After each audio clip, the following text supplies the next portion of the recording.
Okay, so guys, balik ulit tayo dito sa mga exotics. Ngayon, nandito naman tayo with Sir Marco of...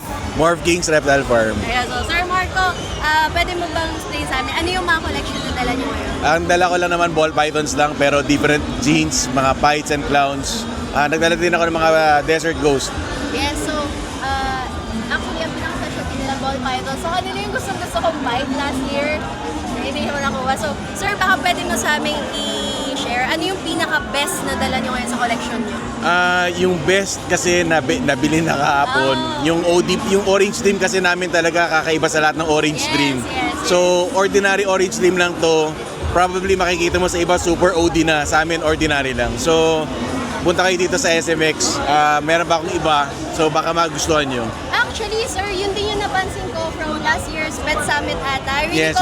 yung ODs nila or yung orange dream nila sa ball python. Sir, pag sinabi bang orange dream sa ball python, ano ba ibig sabihin? Yung orange niya talaga, labas na labas talaga dapat.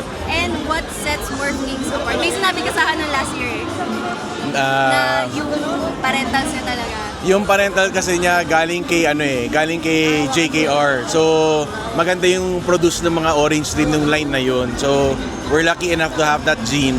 Kaya ngayon, inano namin, kumbaga sinishare namin sa iba. Super ganda. And tingin ko me personally, iba talaga yung itsura ng orange rings nila, sir. And lalo na yung fights, grabe.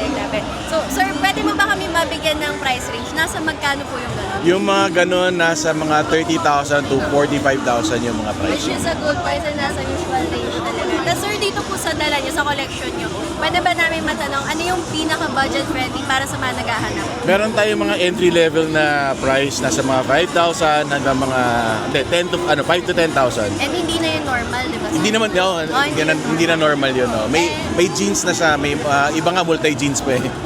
So hindi naman sa mga 5 to 10. 5 to 10. No. Napakagandang price yan. And you have to take note, lahat na may kargang ball pythons ngayon sa Expo, they are all wildlife farm permit holders. So talagang pinagtatrabahuhan nyo na ating mga vendors para makuha yun. So thank you so much, sir. Thank you. Pasensya na sa abala.